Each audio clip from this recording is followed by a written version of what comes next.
नमस्कार, स्वागत है आपका। मेरा नाम है विपिन मेवाड़। मेरे साथ मेरे सहयोगी शादाब रिजवी। शुक्रिया साहब। उत्तर प्रदेश विधानसभा में योगी सरकार ने वित्तीय वर्ष 2025-26 के लिए 8,08,736 करोड़ 6 लाख रुपए का बजट पेश किया है। योगी सरकार का ये बजट उत्तर प्रदेश के इतिहास में अब तक का सबसे बड़ा बजट है।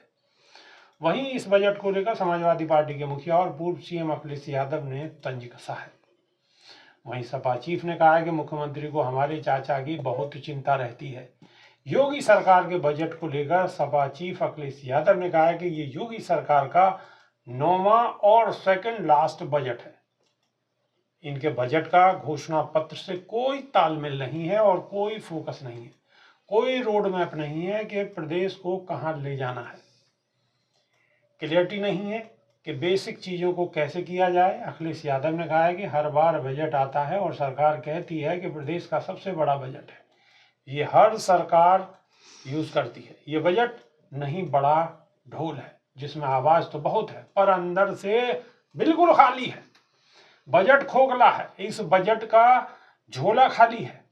जनता को लग रहा है कि बजट आया ही नहीं है। जनता पूछ रही है कि प्रवचन तो आ गया पर बजट कब आएगा। पूर्व सीएम अखिलेश यादव ने कहा है कि किसानों की उम्मीद सूख गई है। बजट देखकर बीजेपी के मंत्री और विधायकों के गले सूख गए हैं। उन्हें ही महंगाई और बेरोजगारी पर जनता का गुस्सा झेलना होगा। उन्होंने कहा कि पहली बार कुंभ का इतना राजनीतिकरण हुआ है। इनके लिए धर्म मुनाफे के लिए बन गया है। ये छुट्टा जानवर तभी जाएंगे जब इनकी सरकार जाएगी। उर्दू भारतीय भाषा है, यूपी से निकली है, यहीं से निकली है, मेरठ से निकली है। वहीं अखिलेश ने कहा है कि इस बजट में दलितों, पिछड़ों, मुस्लिमों के साथ और आधी आबादी के साथ भेदभाव किया गया है। शादाब रिजवी, अखिलेश यादव का सीधा क्या कहेंगे? बिल्कुल सीधा हमला उनका इसलिए है क्योंकि बजट की जो संख्या आप बता रहे हैं कि 8 लाख, इतने हजार, इतने लाख, इतने करोड़, इतने लाख, ये बड़ा चढ़ा के जो बता दिया गया है, ये सही मायने में सिर्फ और सिर्फ आडंबर और दिखावा है जी। ये अपने आप का प्रचार करना है कि हम इतने लाख रुपए का बजट पेश कर चुके हैं। लेकिन असली जो बजट होगा वो तब देखा जाएगा जब आम जनमानस के बीच कहीं रिलीव मिलता नजर आएगा। आम लोगों को बजट का फायदा तब नजर आएगा जब तेल के दाम सस्ते होंगे। आम लोगों को बजट का फायदा तब नजर आएगा तब हमारी जो दालें हैं, आटा हैं, उनके भाव सस्ते होंगे, सब्जियों के भाव सस्ते होंगे। यहाँ तक के शिक्षा की जो किताबें हैं उनके मूल्य आसमान छू रहे हैं। लोग बाग अपने बच्चों को पढ़ाने के लिए जाते हैं, लेकिन जब वो सिलेबस और कोर्स लेने के लिए जाते हैं तो बुक सेलर की दुकान पर अपनी जेब खाली करके आ जाते हैं। तो इतने मोटे दाम में किताबें बिक रही हैं। तो शिक्षा महंगी हो गई है, स्वास्थ्य सेवाएं महंगी हो गई है। दवाइयां जब लेने के लिए जाते हैं तो मेडिकल स्टोर पर जाने से पहले उसको सोचना पड़ता है कि जेब भर कर ले जानी है। तो ये बजट कहीं ना कहीं सवाल उठा रहा है, इसलिए क्योंकि आम आदमी की जेब पर इसका कोई भी फर्क पड़ता नजर नहीं आ रहा है। आम आदमी की, आम जनता की जेब पहले भी खाली हो रही थी और उत्तर प्रदेश के अंदर खास तौर से जितना उत्पादन बढ़ रहा है, जितनी यहाँ से लोगों की चीजें उत्पादन होकर बाहर विदेशों को जा रही है, एक्सपोर्ट की जा रही है, लेकिन सही दाम न मिलने की वजह से लोग आज भी गरीबी और गरीबी रेखा से नीचे जीवन यापन करने के लिए मजबूर हो रहे हैं।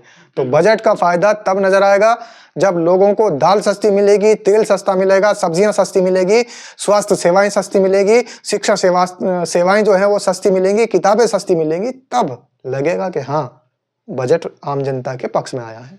बिल्कुल तभी लगेगा बजट के आम जनता के पक्ष में आया है जब खाने की चीजें सस्ती होंगी, नौकरी होगी, बेरोजगार जो सड़क पर घूम रहे हैं वो दिखाई नहीं देंगे, सबको रोजगार होगा, दालें सस्ती होंगी, सब्जी सस्ती होगी, किसानों की आमदनी कम से कम दुगनी होगी, जो बीजेपी कहती आई है।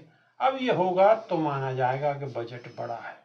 वरना अखिलेश यादव ने जो बात कही है कि खाली ढोल पीटना इनका काम है और ढोल अंदर से खाली होता है, इनका झोला भी खाली है और ये सब सिर्फ ढकोसलेबाजी है।